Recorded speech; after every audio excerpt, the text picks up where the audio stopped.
n'a jamais rêvé de gérer une bande de mercenaires? Bienvenue sur Battle Brother. On va commencer tout de suite une nouvelle campagne, on va essayer de découvrir un petit peu ce jeu qui est assez compliqué. Où on va justement, comme son nom l'indique, gérer une troupe de mercenaires. On s'appellera les Battle Brothers, pour rester original. On va se mettre en beginner, Iron Man, et on va jouer en crise de late game au hasard. Je sais pas trop ce que c'est, je suis pas encore allé dans le late game, mais je crois qu'il se passe un gros truc en fait, c'est tiré parmi ces trois choix là au hasard. Ça change un petit peu le jeu. Alors le jeu est en anglais, il vient de sortir là il y a 2 jours, il était en early access depuis un moment. Il est sorti le 24, donc ouais il y a 2 jours à peu près. Mars. Et on commence, donc je vous le disais, tout est en anglais, donc pour ceux des amis qui ne parlent pas anglais, ça risque d'être un peu compliqué. Alors après, c'est pas non plus incroyable comme anglais, même s'il y a un peu de termes techniques médiévaux. Mais après, même si vous bitez rien à ce qui se passe, à ce qui est écrit, vous pouvez quand même profiter un peu du jeu, même si c'est un peu dommage, parce que c'est quand même très bien écrit. Alors, je vais pas vous faire l'affront de lire tout le texte en anglais, je vous résume à peu près ce qui se passe. Tout s'est passé très mal. 2 jours avant, la compagnie a été embauchée pour traquer Hogarth the Weasel. Je sais pas trop ce que ça veut dire ça. Et sa bande de raiders, de bandits. Mais c'est eux qui nous ont trouvé les premiers. Une embuscade, quelques blagues à propos des chevaux. Là, il y a une sorte de blague, je comprends pas très bien. En gros, voilà, ils ont touché avec une flèche la gorge des chevaux. Les flèches pleuvaient de partout et de nulle part. Euh, les gens hurlaient et criaient très fort avant de mourir. Euh, vous vous retrouvez à genoux, votre épée au sol, avec quelques hommes encore survivants. Une flèche a atteint vos côtes, vous hurlez de douleur. Bon, on va pas tout lire, sinon on va ça prendre des plombs, donc en gros on est dans la merde et s'engage le combat donc contre le mec qu'on traque. Contre les derniers mecs qu'on traque. Voilà.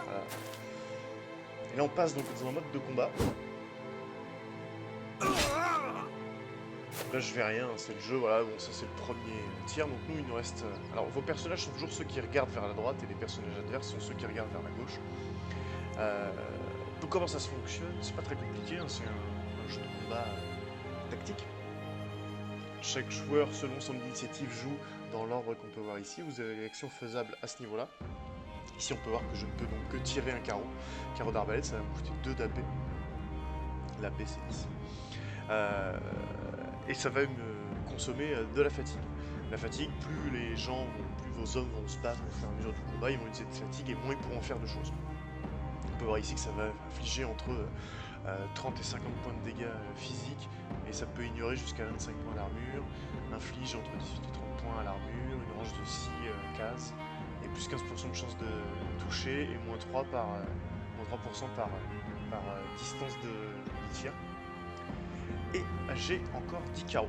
On va tirer, ici on peut voir que si on laisse le curseur, donc on appuie sur 1 et sur le curseur on peut voir à peu près les chances, donc là j'ai 52% de chance de toucher, là aussi. Il est armé d'un bouclier, donc ça diminue mes chances, c'est pour ça que les deux sont identiques.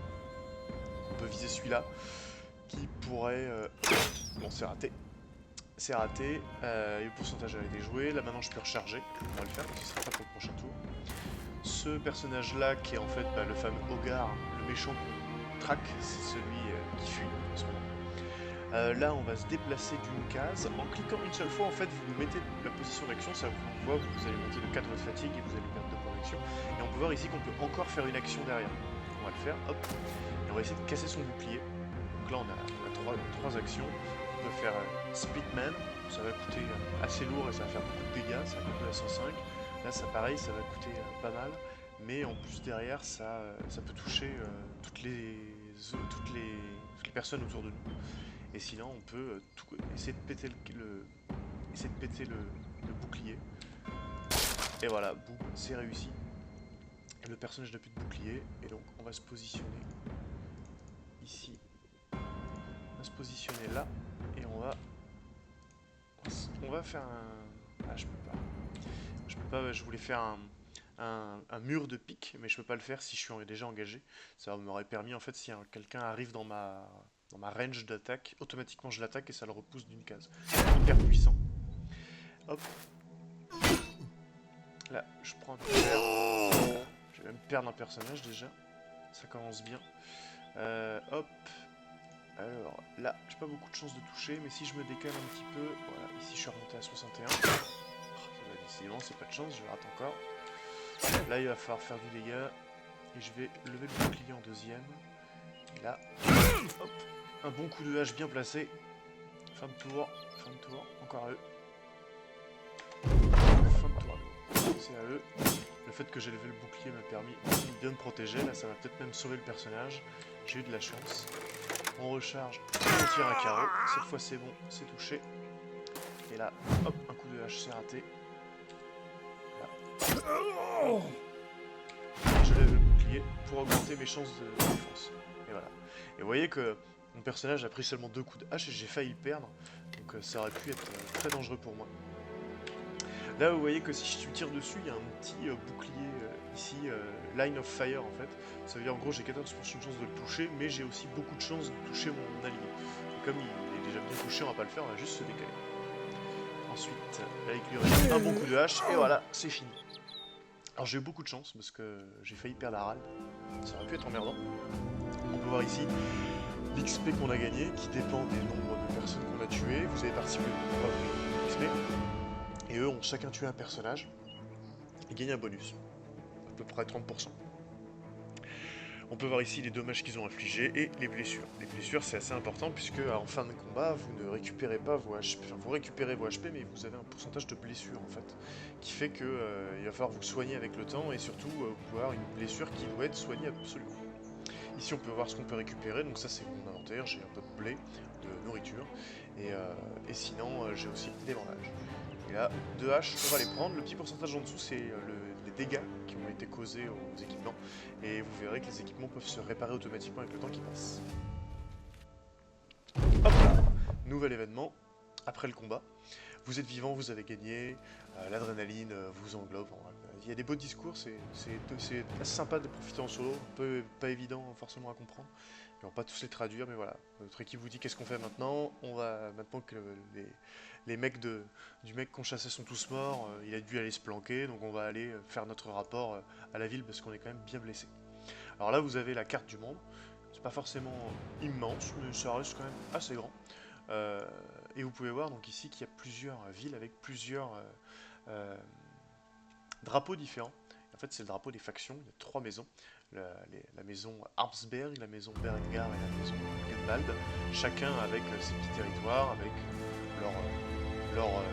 comme dans Game of Thrones, leur doctrine, leurs phrases à eux, et une petite description. Vous pouvez voir en haut que vous êtes au niveau de la renommée, hein, pour l'instant on est inconnu et on est neutre avec la faction. Et on verra donc plus tard qu'il y a des quêtes qu'on pourra faire se feront en fonction des personnages, enfin des maisons, on va monter de créneaux avec eux, monter de réputation et permettre différentes nouvelles missions. Ça c'est le cimetière de nos hommes, pour l'instant on n'a pas de mort donc tout va bien, vous allez voir qu'on va en perdre des hommes au paquet. Et là vous avez le détail de vos troupes ici. Donc, vous avez 2 lignes de combattants maximales, on peut avoir jusqu'à 12 personnes en combat et après on peut monter un peu plus avec de la réserve.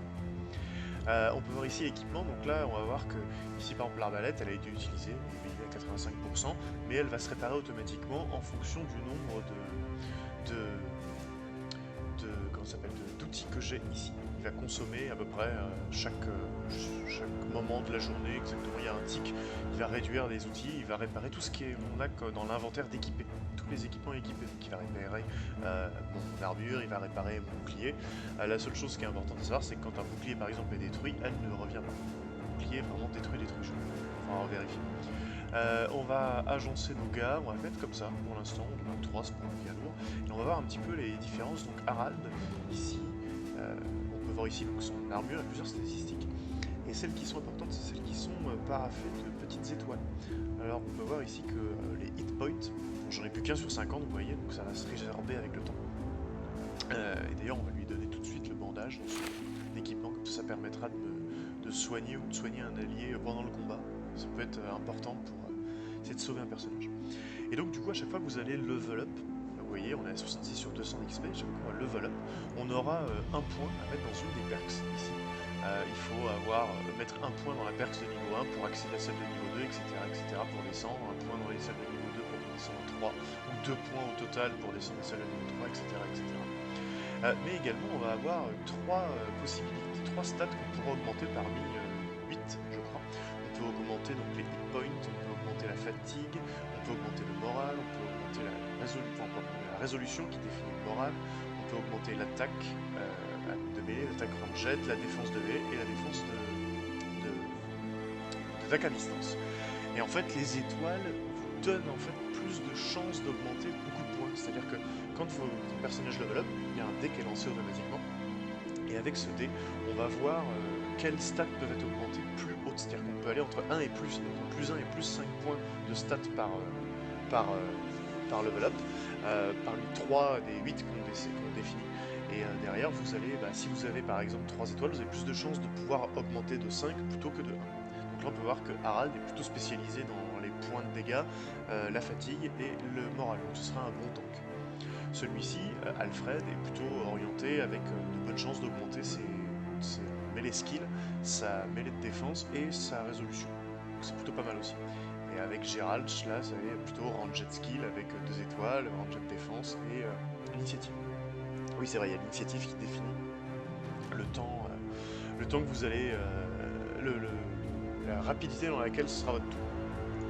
Je me rends compte que c'est peut-être un peu fort, je vais baisser un chouïa le son. Surtout la musique. Voilà, c'est pas plus mal. Vous allez mieux m'entendre, je pense. Hop, donc voilà, donc on a fini. Donc le jeu se passe comment? On a 3 types de temps. Alors on va se déplacer vers le Sea Camp. On peut voir ici qu'il y a un icône doré, ça veut dire que la quête qu'on a actuellement se passe ici. Et on va appuyer sur espace et ça va déclencher le temps. Et voilà, notre petite troupe de mêlée, notre petite troupe de Band of Brothers est là. On va rejoindre le territoire. Et hop, on arrive retour au Sea Camp. Et là on peut voir que les gens sont à ce Sea Camp.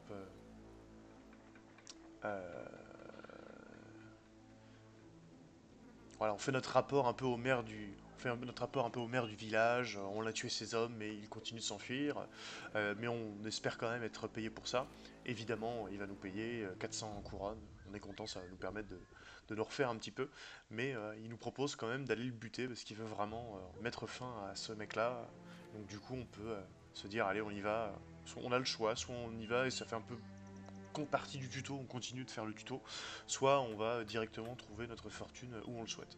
On va le faire parce que ça rapporte quand même pas mal d'argent et ça nous permet de faire une première petite quête. Hop, alors là vous êtes dans l'interface de village, mais on y reviendra plus tard. Là il nous dit en gros d'aller à la grande ville la plus proche pour aller acheter, pour recruter des nouveaux soldats et acheter des nouveaux équipements. Parce que son petit village il n'est pas forcément très bien équipé. On peut voir ici qu'ils ont un petit port, mais c'est plutôt des ruines, etc. Donc on va regarder un petit peu là, ouais, quand on clique ici, on a juste un marché et un petit peu de paysans à recruter. Et sinon, on peut utiliser le port pour aller plus rapidement, moyennant finance, dans un des ports avoisinants. Dans le marché ici, on peut acheter quelques petites choses et on peut surtout recruter des hommes. Et c'est là que ça devient très important. Ici, on peut recruter 4 hommes qui coûtent quand même assez cher. On peut voir que j'ai 2900 gold, mais je peux recruter 4 mecs, mais qui me coûtent chaque jour 8 pièces d'or et qui vont me coûter là à l'enrôlement 245 pièces. Alors, ce montant, il varie en fonction du niveau et de l'équipement de départ et des statistiques de départ du personnage. Par exemple, ici, on peut voir que Thorwald, c'est un poissonnier.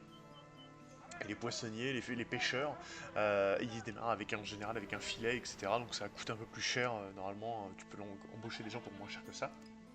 Dietrich, lui, c'est un vagabond. Et on peut voir en laissant le curseur ici quelles seront les statistiques de départ. Il n'y a aucun moyen de savoir à l'avance quelles seront les statistiques étoilées de chacun des personnages. Il faut essayer de jouer et avoir aussi un peu de chance, mais en général, Quelqu'un qui est plutôt bagarreur, il va plutôt avoir des chances d'avoir des étoiles sur les compétences de mêlée et les défenses de mêlée. Quelqu'un qui est plutôt euh, poissonnier, c'est pas forcément bien évident, mais voilà, ils sont habitués à la labeur physique, donc on peut supposer que qu'ils seront au dur labeur, qui seront plutôt forts pour les hit points, les points de vie, etc. Je vais pas recruter de gens ici, je vais aller directement à la grande ville, parce qu'à la grande ville il y a beaucoup plus de choix. Hop, on y va. Et donc là, bon, comme il n'y a pas grand chose à faire, parce que vous allez voir que tant que les routes sont sécurisées, il n'y a pas vraiment d'ennemis, quoique ça peut arriver de temps en temps de voir un groupe d'ennemis vous attaquer en plein milieu. Mais bon, en général ça va vite, donc là on va passer à vitesse 2, on va essayer d'aller plus vite. Alors votre troupe peut traverser les lacs, la mer, etc. Mais ça prend forcément plus de temps. Et là on a un petit event le long de la route, c'est des soldats, c'est un peu c'est scripté, c'est ça qui est un peu dommage dans le. C'est vraiment le tuto, mais ce sera toujours le même. Les events sont toujours les mêmes, voilà, ils ont des doutes, ça n'apporte rien, c'est juste du texte pour vous raconter un peu l'histoire, c'est plus du RP, du background. Et on arrive à Carfest. À Carfest, on peut voir ici qu'il y a beaucoup plus de choix. Alors, il n'y a pas de port, mais on a une armurerie, euh, on a une forge, on a toujours le marché, beaucoup de gens, beaucoup plus de gens à employer, une taverne et un terrain d'entraînement pour entraîner vos soldats. On peut voir ici, par exemple, à l'armurerie qu'il y a beaucoup d'équipements, mais beaucoup d'équipements extrêmement chers. Hein. C'est vraiment le matériel très haut level, enfin haut de gamme en tout cas, avec du bon bouclier, ça c'est pas mal. Donc on va d'abord commencer par recruter. Là on peut voir qu'il y a, par exemple il y a lui là, euh, le Swordmaster, Giselher, qui coûte quand même 6000, qui est niveau 3, qui est absolument inabordable pour moi, mais on peut voir par exemple qu'on a là des petits gars niveau 50, niveau 1 avec 50 pièces, donc c'est vraiment pas cher du tout. On peut embaucher aussi quelqu'un qui est déjà équipé, qui nous coûterait un peu moins cher, et lui on va voir carrément c'est un déserteur, donc il sera entraîné, mais il ne doit pas avoir un très bon moral. Là on a carrément un noble aventurier, donc il y a vraiment de quoi faire ici. On va regarder un peu Baldomar, qui est un réfugié. Ils ne doivent pas avoir beaucoup de morale puisqu'ils n'ont pas la conviction de se battre pour leur foyer. Euh, on va le prendre. Et on va prendre aussi Thorismund qui est un croque-mort, un croque-mitaine. On va regarder un petit peu qu'est-ce qu'on vient de recruter. Alors on va recruter ce monsieur-là, qui est très bon en melee skill et en ranged skill, et qui est pas mal aussi en fatigue. 40 points de vie quand on compare à mes voisins qui en ont 50, 65, voilà, c'est pas forcément énorme comme point de vie, et pas l'équipement. Et ensuite on a Thorismund qui est un excellent archer. Donc ça c'est très bien.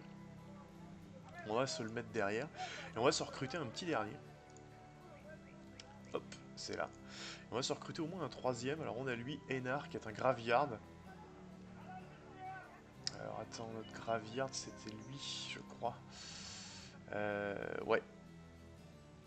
Alors, qu'est-ce qu'ils mettent là? Ouais, c'est une petite histoire, c'est pas mal, ouais, on peut voir. Ah putain, ouais, par contre, ouais, j'avais pas fait attention, mais oui, il y a les statistiques pour chacun d'entre eux. Donc il y a leur background. Lui, voilà, il est pied assuré, plus 5 en défense de mêlée, mais il est fragile, voilà, fragile, il a 10 hit points en moins. Et après, il a un bon état d'esprit, un bon mental, donc ça c'est pas mal. Et lui, il est pied beau, il, a, il a une jambe en bois, donc ça lui coûte 2 points de fatigue en plus à chaque fois qu'il se déplace, et il est asthmatique, donc il récupère moins de points de fatigue. Ah ouais d'accord, c'est vraiment pas lourd. Si on va regarder un peu nos autres, on a été passé un peu à côté de ça, donc là lui c'est un compagnon, c'est vraiment le stade de départ, vous voyez mes 3 personnages c'est mes compagnons de base, donc ils ont ça. Donc Harald, il est irrationnel, il a plus 10 or moins 10 randomly, on va check. Chaque fois qu'on doit checker le moral, d'accord, il doit lancer un dé, et soit il a plus 10, soit il a moins 10, ça dépend. Et il est glouton.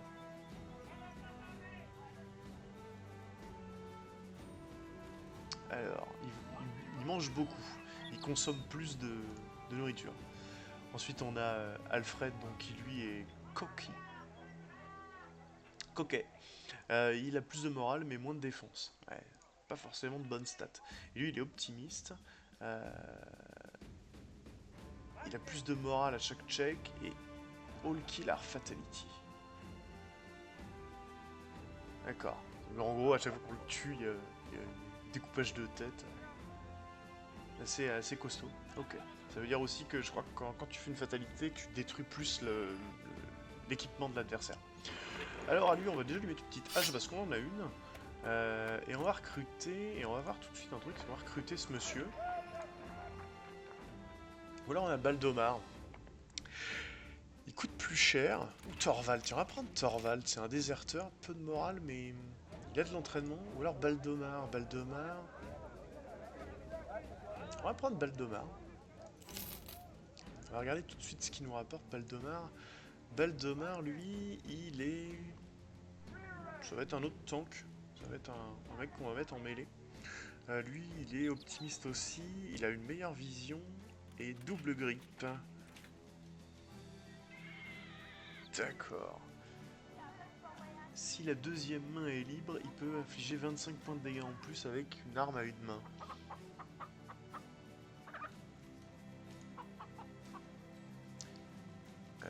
Ok. Je préfère quand même avoir des boucliers. On a les moyens de s'embaucher un autre mec encore. J'ai bien envie de prendre Thorvald. Alors si je prends, il me restera un peu. On va le prendre. On va le prendre quand même, le petit Thorvald, c'est un niveau 2. Qu'il a le même. Il a la même statistique, le double grip. Et il est avec une lance et il est niveau 2. Et ça c'est pas mal. Alors là on va pouvoir voir un peu les perks. On a plusieurs perks, donc ici on peut avoir 8% de chance de toucher. Pour chaque attaque qui manque l'adversaire, on a plus 8%. Après chaque attaque qui rate, on a 8% de chance. Ici, je sais jamais ce que c'est ça. Celui-là, je sais pas trop ce que c'est. Ça réduit les chances. Ah oui, ça fait qu'en fait, on a 33% de chance de moins d'avoir une blessure grave après le combat, je pense. Je pense que c'est ça. Ici, on a 25% de hit point en plus. Là, quand on meurt, en fait, on meurt pas vraiment et on revient avec un point de vie. On peut avoir un slot en plus ici d'équipement. On peut consommer moins de points d'action pour chaque déplacement sur du terrain un peu endommagé, genre les forêts ou les surélévations. Ça vous donne un skill là qui vous fait jouer en premier au prochain tour. C'est pas mal parfois quand on veut enchaîner, quand on veut rusher un joueur, mais quand on arrive au corps à corps de ce personnage qui a plus de tout, qui a déjà passé son tour, mais qu'on a plus assez de points pour l'attaquer, on peut utiliser ça pour l'attaquer tout de suite dès le début du premier tour. Là, ça vous donne une compétence qui vous permet de vous reposer pour récupérer de la fatigue, et là, ça vous augmente les gains d'expérience. On va prendre les hit points, les points de vie. On va gagner 12 points de vie avec ce petit personnage-là, donc c'est pas mal. Et voilà. Et maintenant, il va falloir les équiper, nos petits gars. Et pour au début, on va aller au marché. On va s'acheter tout de suite un arc. Et on va prendre des flèches avec un carquois ici. Pour équiper notre bon petit archer. Hop, voilà. Vous voyez que ouais, il faut toujours équiper des carreaux. Enfin, un carquois. Et après, acheter les munitions ici. Donc là, il me reste encore 117 flèches, donc je suis large. Ensuite, il me faut... alors là, on n'a pas vu, lui, il est équipé, pas besoin. Lui, il est équipé aussi. Lui, il lui faut une armure et... Est-ce que je prendrais pas plutôt une lance avec lui? Ouais, je pense que lui, on va lui donner une lance. Une lance et un bouclier. Ah mais il était, oui, il avait, d'accord, il a du point en fait, il a beaucoup de points, j'avais pas fait attention à dépenser, exact. Donc on peut avoir accès au niveau 2. Ici on peut avoir plus 20% de dégâts contre une cible qui a déjà blessé. Enfin qui est blessée, qui a une vraie blessure, c'est-à-dire une blessure qui apparaît ici. Ici, c'est pour les tireurs, et pour les tireurs, ça ne nous intéresse pas. To Fast For You, plus 15% de l'initiative. D'accord, donc ça rajoute 15% de défense ici, donc, en fonction de mon initiative. Mon initiative, c'est 100. Donc je gagnerai 15, c'est énorme ça. C'est vraiment bien. On va prendre ça. Hein. J'ai regardé quand même le reste. Donc ça augmente la résolution de 25%. La résolution, donc c'est ça. Ah, et par contre, quand on compare aux autres, c'est vraiment pas énorme la résolution qu'il a, lui.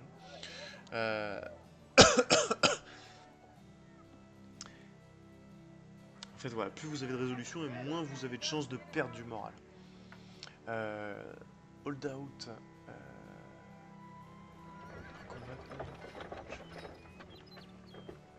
Ok, donc là, quand vous êtes, quand vous voyez que des alliés sont blessés, ça ne vous affecte pas. Prenez plus de critiques quand vous prenez un coup à la tête. Ça, c'est pour changer d'arme en cours de jeu. Là, c'est pour gagner un niveau instantanément. On va prendre ça, hein, ça c'est vraiment pas mal. Ah mais non, mais je suis bête, oui, je suis vraiment bête. En fait, oui, il était niveau 2, et donc du coup ça me donnait une perks, mais en fait ici je clique pour faire les fameux ajouts. Et donc voilà, donc là je dois choisir ici 3 compétences qui vont augmenter leurs statistiques, et je vous disais donc tout à l'heure, voilà, les étoiles, là on voit qu'on a une étoile dans chacun de ces statistiques-là, et vous avez à côté une valeur. La valeur, c'est elle qui est complètement aléatoire. C'est vous lancez un dé entre 1 et 5, et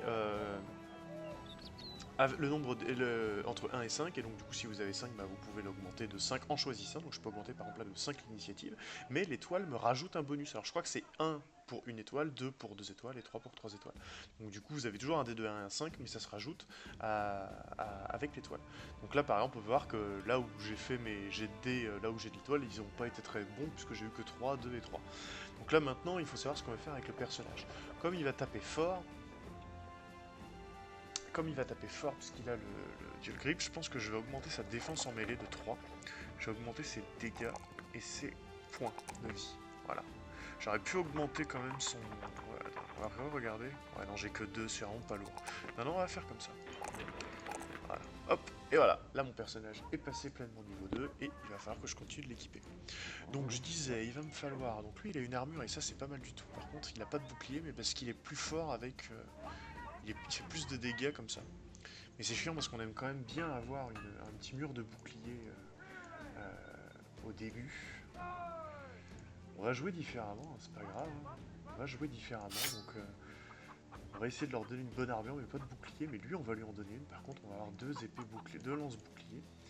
Et je voudrais bien aussi une armure pour lui. Donc un bouclier, une armure et un casque. J'ai vu qu'il y avait des bons boucliers ici. Ouais, c'est quand même un peu cher au début. On va se prendre un bouclier comme ça. Et on va se prendre une armure. Voilà. Ça c'est 30, 20. Ça coûte très cher.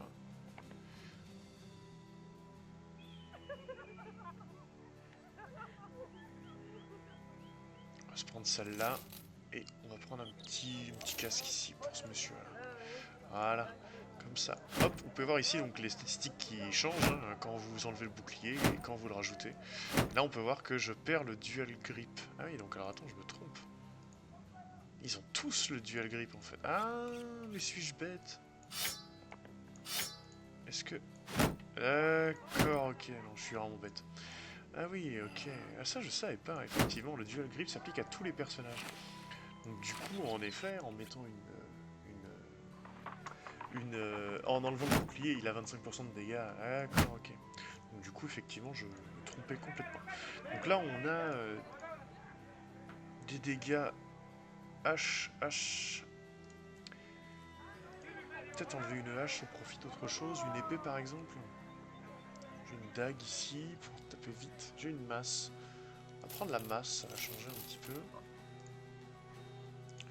Prendre la masse. Hop, on va lui donner. Pas plus mal, mais je vais quand même prendre des boucliers. Je préfère prendre des boucliers au début pour bien XP mes personnages. Hop.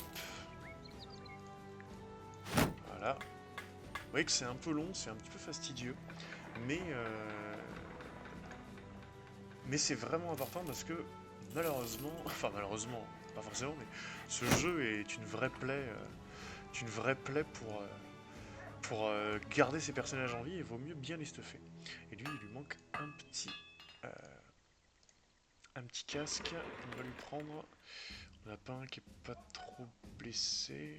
On va lui prendre une petite capuche. On n'a plus beaucoup d'argent. Il faut quand même se garder une petite réserve. Voilà. On a une petite troupe. Bien sympa. On est bon. Et hop, on s'en va et on va finir la quête. Alors, on retourne au camp. C'est parti. Et vous voyez que on consomme de la nourriture ici, des provisions et des outils. On les consomme petit à petit, et puis là on voit qu'on est en fin d'après-midi, le temps passe, et à chaque jour qui passe, bah, on va devoir payer, le solde de nos compagnons. Et voilà.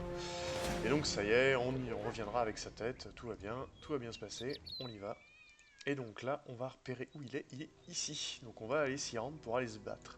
Je vais faire un petit cut et on va enchaîner avec l'épisode 2, où on va faire ce fameux combat et commencer après en quittant le tuto en avançant.